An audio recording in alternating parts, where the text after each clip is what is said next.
Assalamualaikum warahmatullahi wabarakatuh. Kembali lagi di channel Mr. Alidin. Kali ini kita akan berbagi persiapan awal syarat administrasi untuk tes CPNS dan PPK tahun 2021, baik secara digital maupun secara fisiknya. Oke guys, baik, jika memang video ini bermanfaat, mohon bantu perkembangan channel ini dengan like dan share serta subscribe agar channel ini berkembang, khususnya untuk berbagi pengalaman CPNS dan PPK di tahun 2021. Oke, cekidot, ada beberapa syarat ya secara digital maupun fisik yang harus dipersiapkan oleh rekan-rekan untuk mengikuti tes seleksi administrasi awal CPNS maupun PPK tahun 2020-2021. Baik, kita akan bahas syarat CPNS dulu ya. Syarat umum tes CPNS, administrasi CPNS adalah yang pertama, soft file fast foto 3x4 dengan background warna merah, kemudian menggunakan kemeja berwarna putih yang kita atur ukurannya 100 sampai 200 KB. Kenapa ukurannya 100 sampai 200 KB? Karena nanti mendaftar CPNS, kalian akan mendaftar di akun SSCN. Jadi di situ menginput foto yang harus 100-200 KB. Jadi kalau misalnya lebih dari 100-200 KB, maka file tersebut akan ditolak. Syarat yang pertama yaitu soft file fast foto 3x4 dengan background warna merah menggunakan kemeja putih. Tentunya ini disesuaikan dengan pengumuman dari instansi yang Anda lamar, karena dari BKN sendiri nanti akan mengarahkan untuk kebijakan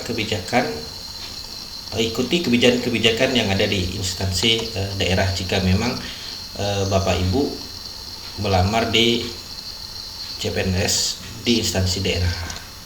Oke, yang kedua adalah scan asli ijazah terakhir PDF dengan ukuran 100 sampai 500 KB.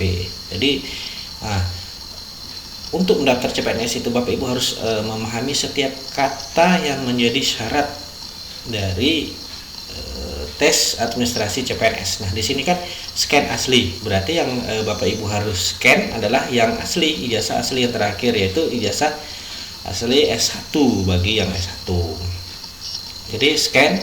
Nah, di sini Bapak Ibu harus terlihat full screen. Artinya biasanya kalau ada sebagian yang ijazahnya adalah berukuran F4. Nah, maka dari itu scanlah dengan scan pemindai yang bisa men-scan F4 seperti ijazah saya ini pada gambar.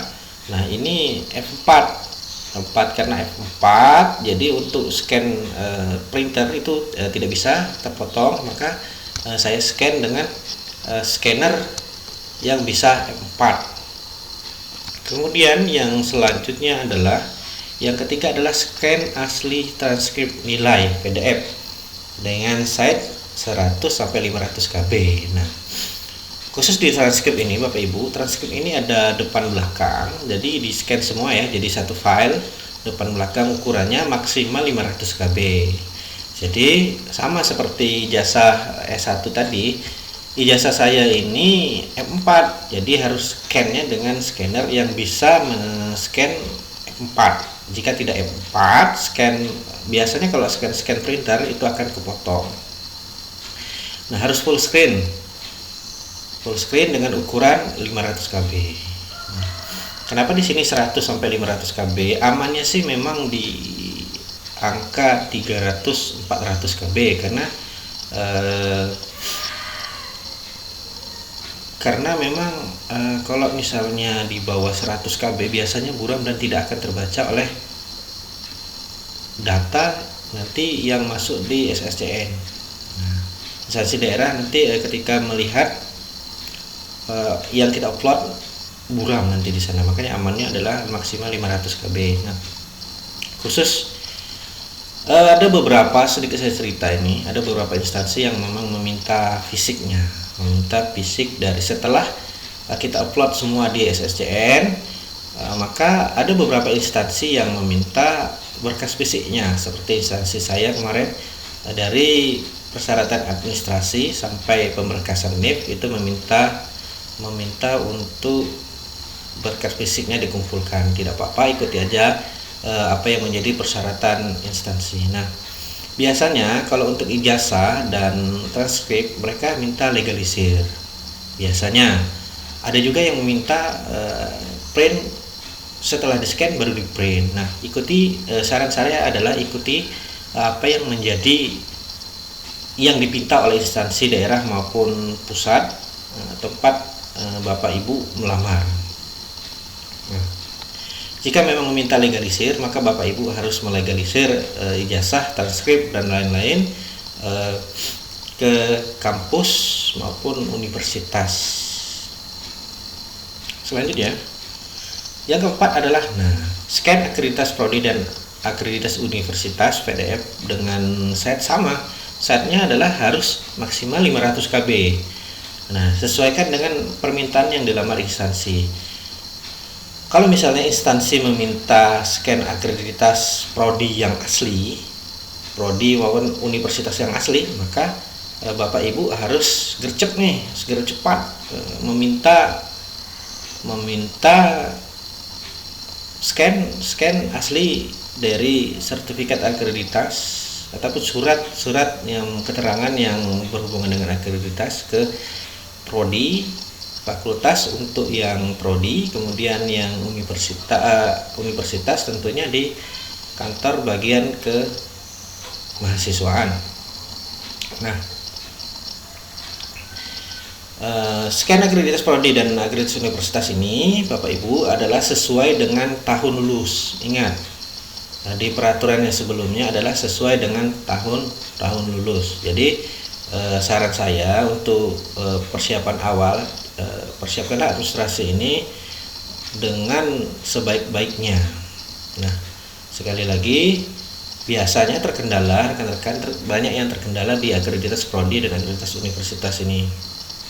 Kemarin tahun 2019 itu banyak yang gugur, termasuk rekan saya. Dia gugur karena memang tidak mengupload sertifikat akreditas yang sesuai tahun lulus. Nah, padahal yang dipinta instansinya adalah yang tahun lulus. Nah, itu salah satu penyebab gugurnya di tahap administrasi. Nah, persiapkan persyaratan dari awal, karena bagi rekan-rekan yang memang sudah bekerja di luar dari tempat kampus ya, maka agar sebaiknya mempersiapkan ini dengan baik, karena beberapa tahapan yang sangat penting dari tes CPNS itu adalah tahapan administrasi. Jika di tahapan administrasi Bapak Ibu gagal, maka gagal untuk yang tes selanjutnya. Oke, selanjutnya adalah scan asli KTP dengan format PDF dengan size 100-500 KB sesuai dengan permintaan instansi yang dilamar. Sekali lagi, di sini kemarin kita juga tahun 2019 itu upload scan KTP, kemudian ditambah permintaan yang ada di instansi daerah maupun pusat. Apa sih permintaannya biasanya? Kemarin saya itu diminta adalah scan asli KTP, kemudian swap foto diri kita dengan memegang KTP, kemudian satu surat lagi. Nah, itu tiga itu digabung menjadi satu dalam bentuk PDF, ukurannya harus maksimal 500 KB. Jadi saran saya memang untuk administrasi Bapak Ibu harus baca dengan teliti apa yang diminta oleh instansi, apa yang diinginkan instansi, agar pada tahapan administrasi Bapak Ibu bisa lulus administrasi tahap awal tanpa masalah apapun, tanpa kendala apapun. Nah,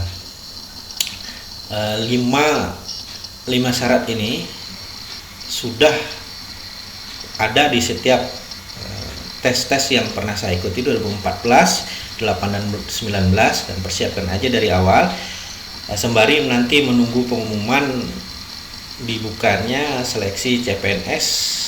Nah, silakan Bapak Ibu melengkapi berkas administrasi tambahan yang akan diumumkan oleh instansi daerah maupun pusat yang Anda lamar. Nah, saran saya itulah tadi, ikuti semua apa yang diminta oleh instansi yang Anda lamar. Nah, selain secara digital, biasanya beberapa daerah juga meminta fisik, maka persiapkan dengan baik. Contoh aja pemberkasan NIP saya ini dari BKN itu secara digital, namun BKN lagi menyerahkan kebijakan kepada instansi daerah apabila memang meminta berkas fisiknya. Oke, baiklah, itulah syarat-syarat gercep gerak cepat persiapan awal syarat administrasi tes CPNS. Oke, selanjutnya saya akan ini yang sedang viral, yaitu telah diumumkan oleh Kemendikbud bahwa akan merekrut PPK tahun 2021 sebanyak 1 juta. Nah, bagaimanakah caranya? Tahap awal dari seleksi PPK ini, yang pertama adalah Bapak Ibu harus verify ijazah di laman http://info.gtk.kemendikbud.go.id. Klik di situ, kemudian Bapak Ibu login menggunakan akun PTK yang didapatkan atau yang ada di sekolah atau yang diberikan oleh operator sekolah Dapodik, sehingga Ibu dapat verify ijazah.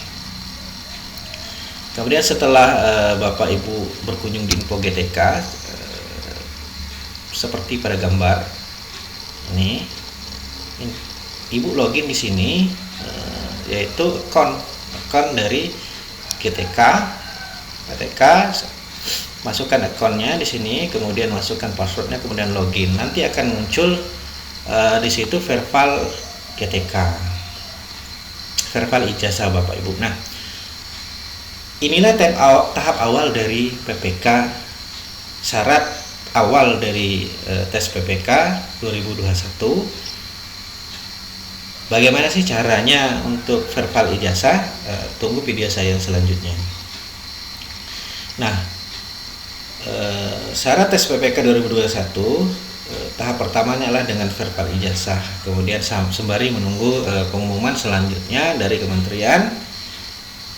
Dan persiapkan aja seperti yang saya bilang tadi, 5 itu biasanya memang dipinta untuk syarat seleksi untuk pengangkatan CPNS, ASN, karena PPK juga termasuk ASN.